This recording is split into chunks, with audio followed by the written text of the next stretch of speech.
नमस्कार, मैं हूं ओम द्विवेदी। स्वागत करता हूं आपका स्टडी IQ IAS हिंदी के इस प्लेटफॉर्म पे और स्वागत है आपका मेरे करंट बर्निंग इश्यूज के प्रोग्राम में, जिसमें आज मैं आपके साथ डिस्कस करने वाला हूं एनकाउंटर पर क्या है कानूनी प्रावधान। फोटो देखकर आप समझ ही गए होंगे कि क्यों हम इसको डिस्कस कर रहे हैं, क्योंकि आपको ये बात पता है कि हाल ही में जो अतीक अहमद हैं, उनके बेटे नाम है जिनका क्या, असद, उनका एनकाउंटर किया गया है। ये झांसी के पास एनकाउंटर UP-STF की जो टीम है उसने ये एनकाउंटर किया है।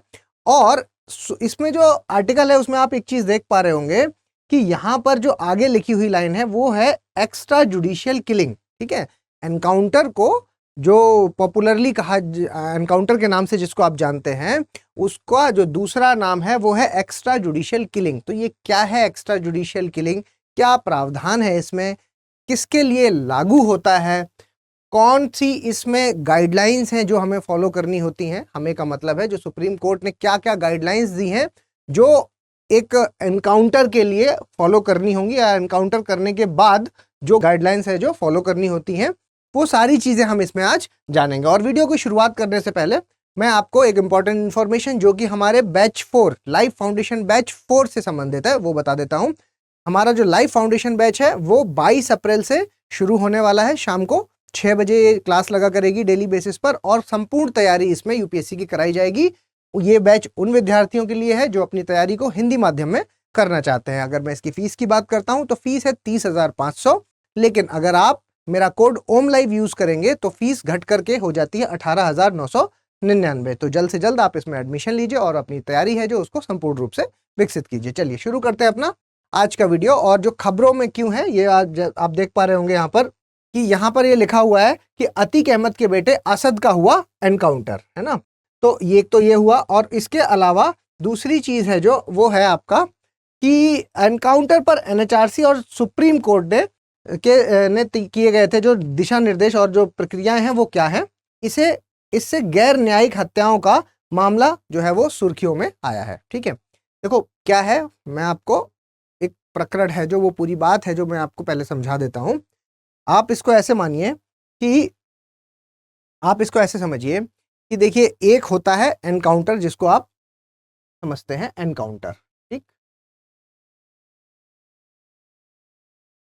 ये जो एनकाउंटर है इसी को एक्स्ट्रा जुडिशियल किलिंग भी कहा जाता है। मतलब कहने का वो सारी हत्याएं जो कोर्ट ने, एक तो होता है कि कोर्ट ने भाई सजा सुना दी जिसके तहत फांसी की सजा हुई। ठीक, इसके अलावा कोई भी, ध्यान दीजिएगा इस बात पर, कोई भी, है ना, एनीवन, कोई भी अगर अपने डिफेंस में,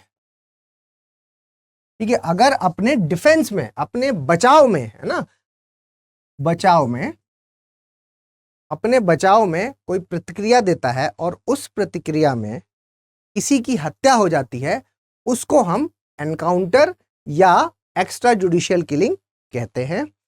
किसी को मैंने शब्द जो बोला है यहां मतलब है कि यहां सिर्फ पुलिस इन्वॉल्व नहीं होगी, पुलिस के साथ साथ बाकी कोई भी सिटीजन हो सकता है। ये सब पर लागू होता है ना, कोई भी नागरिक। तो आपको जो ध्यान रखना है कि ये जो है ये सिर्फ पुलिस के लिए नहीं है, ये फेमस पुलिस के लिए हो गया है। लेकिन ये जो आपको ये बात पता होगी कि आप अपनी रक्षा में, अपने डिफेंस में, बचाव में कोई भी स्टेप जो लेते हैं और उस स्टेप में आपसे अगर ऐसी घटना हो जाती है जिसके तहत सामने वाले की मृत्यु हो जाती है तो वो एक्स्ट्रा जुडिशियल किलिंग में आता है। ठीक है, इसमें पुलिस को भी इन्वॉल्व है, क्योंकि आपको ये बात पता होगी कि पुलिस तो जाती है गिरफ्तार करने, जाएगी, गिरफ्तार करेगी, गिरफ्तार करके लेकर आएगी और फिर 24 घंटे के अंदर मजिस्ट्रेट के सामने पेश करेगी। ये नियम है। लेकिन इस दौरान अगर सामने वाले ने, मान लीजिए गिरफ्तारी के दौरान फायरिंग स्टार्ट कर ली, तो अपने बचाव में पुलिस ने भी जवाबी कार्रवाई की और जवाबी कार्रवाई के दौरान सामने वाले की अगर मृत्यु हो गई तो ये क्या कहलाएगा, ये एक एनकाउंटर कहलाएगा। और ये कहलाएगा कि भाई डिफेंस में किया गया कार्य है ये। ठीक, इसके लिए क्या है कि ऐसा नहीं है कि कोई नियम नहीं है, प्रॉपर नियम बने हुए हैं। लेकिन अगर आप कहें कि कहां मेंशन है तो देखिए आईपीसी में इसका कोई भी जिक्र नहीं है। आईपीसी में इसके बारे में नहीं बताया गया है। लेकिन आईपीसी की कुछ धाराएं हैं, जैसे कि आईपीसी की धारा 97, या आप ये यूं कह लीजिए कि आईपीसी की धारा 96 से लेकर के 106 तक की जो धाराएं हैं उनके बारे में वहां पर कुछ कुछ ऐसी चीजें लिखी गई हैं जिसके बेसिस पर यह प्रूफ किया जा सकता है कि ये एक एनकाउंटर के आर्गुमेंट्स हैं जो वो दिए जा सकते हैं। वहीं लेकिन अगर मैं 97 की बात करता हूं तो इसमें जो दो बातें हैं वो साफ साफ लिखी हैं। क्या? 97 में जो दो बातें साफ साफ लिखी हैं वो ये हैं कि अगर कोई आदमी अपने बचाव में, अपने का मतलब यहां पे दो चीज मेंशन है, एक अपने शरीर, ठीक, बॉडी, अपने बॉडी को बचाओ मतलब कोई हमला किया और आपको अपने शरीर को बचाना है तो उसमें आपने जवाबी प्रतिक्रिया दी, ठीक है, या आपकी जो प्रॉपर्टी है वो भी इसमें, ठीक है। प्रॉपर्टी कैसी भी हो सकती है, अचल और चल दोनों तरह की, मूवेबल और इमूवेबल प्रॉपर्टी दोनों तरह की इसमें शामिल है, ठीक है।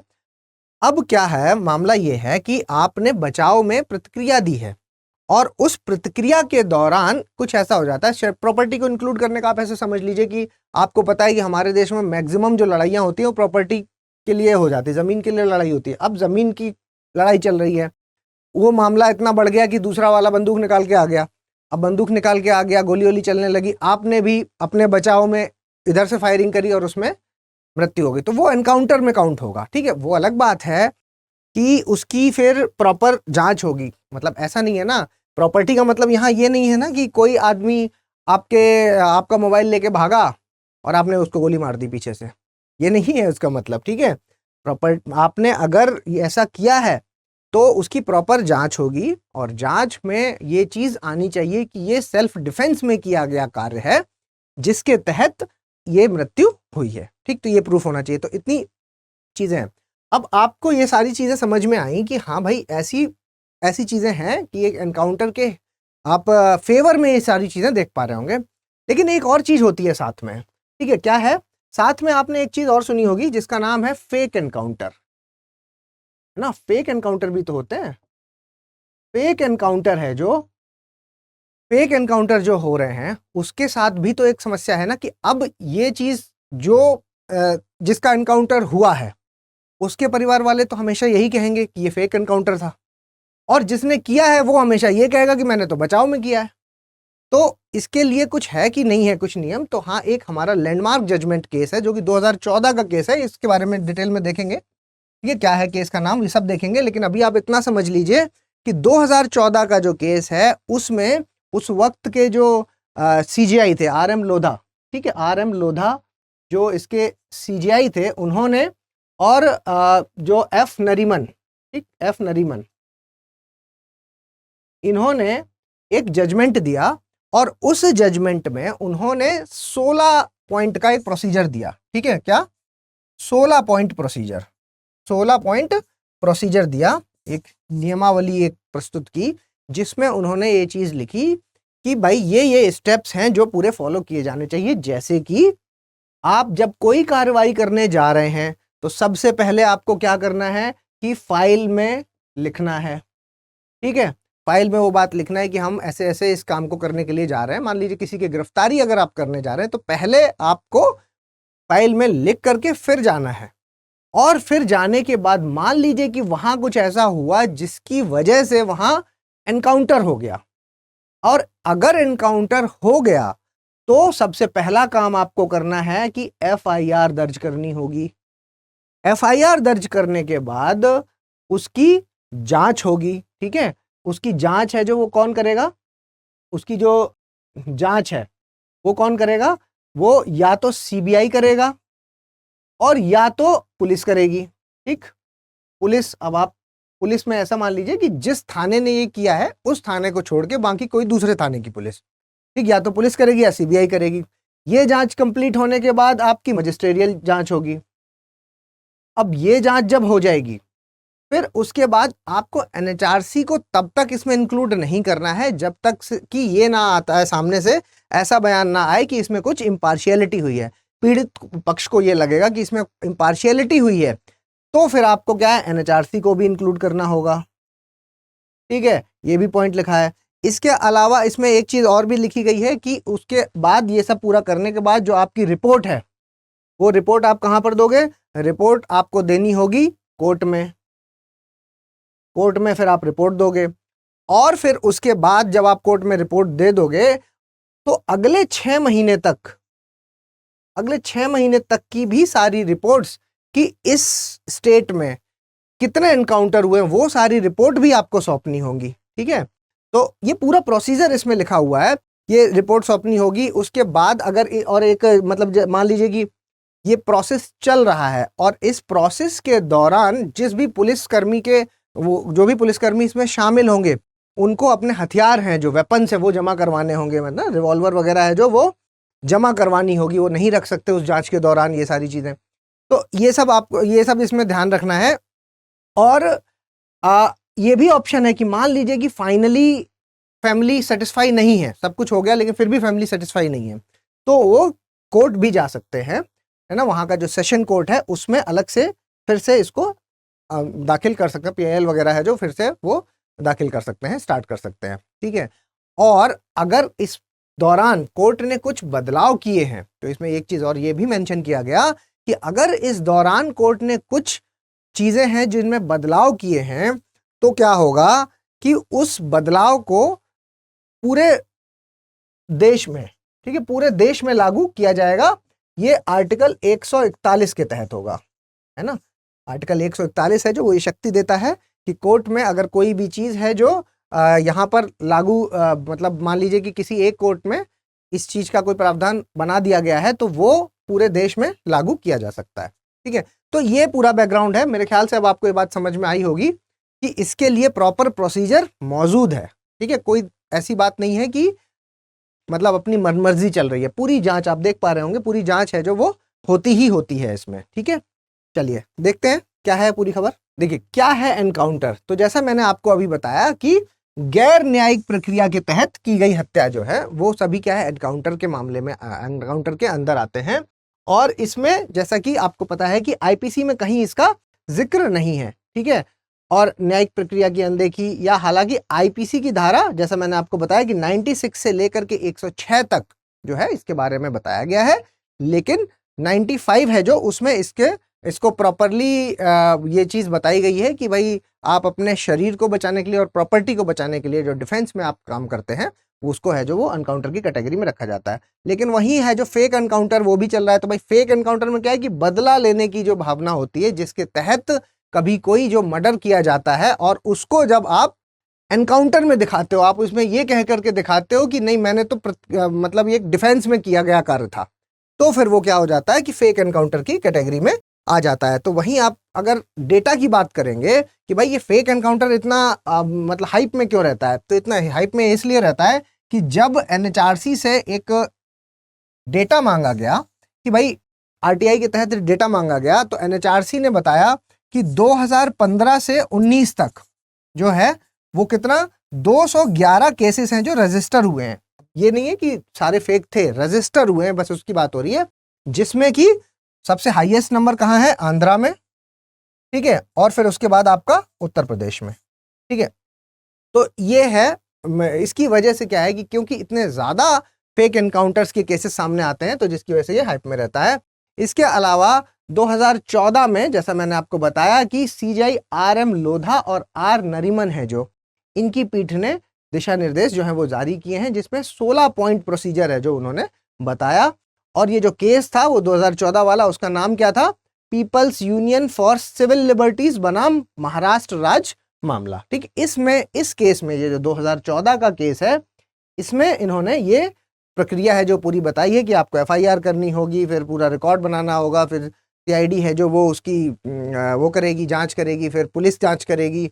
उसके अलावा जो पूछताछ में मृतक के निकट संबंधियों को अनिवार्य रूप से वहां संबद्ध करना होगा। ये सारी जो प्रोसेस है ये है जो वो इन्होंने इसमें दी है। उसके अलावा जो आपकी आईपीसी की धारा 176 है उसके तहत ये जांच होती है, जो जांच है ये उसके तहत जरूरी है। तो ये धारा का नाम आपको, ये नंबर आपको ध्यान में रखना चाहिए। उसके अलावा जब ये चल रही होगी तो पुलिस को हथियार के इस्तेमाल करने पर मृत्यु होने के केस में एफआईआर रजिस्टर करना, जो मैंने आपको सेकंड पॉइंट बताया कि सबसे पहले एफआईआर करनी होगी अगर मृत्यु हो जाती है। फाइल जब आप कुछ करने जा रहे हो सबसे पहले तो आप फाइल में लिख दो, फिर वहां पहुंचो, अगर वहां पर ऐसा कुछ होता है तो सबसे पहले एफआईआर मतलब मृत्यु होती है तो एफआईआर दर्ज करिए। ठीक, तो ये नियम है।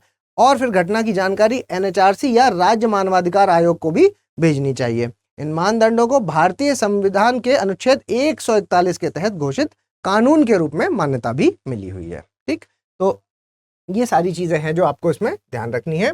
इसके अलावा जो आपका मार्च 1997 से पूर्व सीजीआई जो थे और एनएचआरसी के अध्यक्ष न्यायमूर्ति, क्या नाम है, एमएन वेंकटचलैया, इन्होंने फेक एनकाउंटर को लेके सभी मुख्यमंत्री जो थे उनको सबको एक पत्र लिखा और उसमें ये बात कही कि मुठभेड़ में हुई मौतों के बारे में प्राप्त सभी सूचनाओं को एक उपयुक्त रजिस्टर में दर्ज करना और राज्य सीआईडी जैसे स्वतंत्र एजेंसियों द्वारा जांच कराना।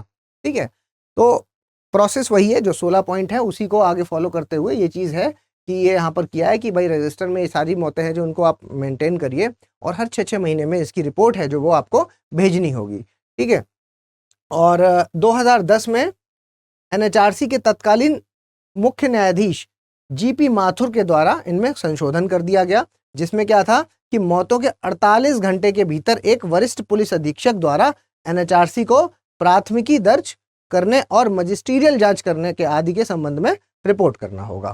ठीक, तो ये सारी चीजें हैं जो इसमें की गई। इसके अलावा मुठभेड़ के 3 महीने के बाद एक दूसरी रिपोर्ट एनएचआरसी को भेजनी चाहिए, जिसमें पोस्टमार्टम रिपोर्ट, जांच रिपोर्ट और जांच के निष्कर्ष हैं जो शामिल होने चाहिए। ठीक है, मतलब आपको ये बात समझ में आ चुकी है कि जो भी प्रक्रिया है वो 16 पॉइंटों में लिखी गई है और उनको प्रॉपर फॉलो करना, यही आप, ये जो नियम है, ये इन दिशा निर्देश हैं जो वो 2014 के केस में जो जस्टिस आरएम लोधा और जो न्यायमूर्ति आपके एफ नरीमन है, ठीक है, उनके द्वारा जो दिए गए हैं दिशा निर्देश, उसको ही एक बेस माना गया है जिसके तहत ये डिसाइड किया जाता है कि ये जिस जांच में डिसाइड होता है कि ये एनकाउंटर है जो ये फेक की कैटेगरी में है या रियल की कैटेगरी में। ठीक है, तो ओवरऑल आपको ये पूरी कहानी समझ में आ गई होगी। प्रकरण है जो ये वही वाला है जिसकी वजह से हम इसको डिस्कस कर रहे हैं, जो कि अभी आपको पता ही है। शुरुआत में मैंने आपको बताया कि आपको ये जो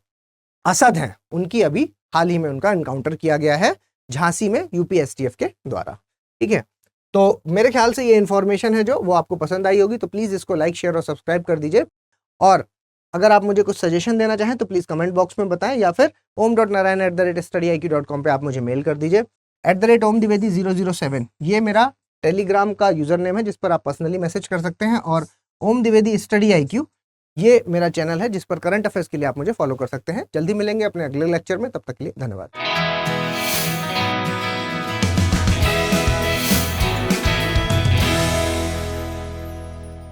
हिंदी में यूपीएससी की तैयारी से संबंधित प्रोग्राम्स को देखने के लिए सब्सक्राइब करें स्टडी IQ IAS हिंदी।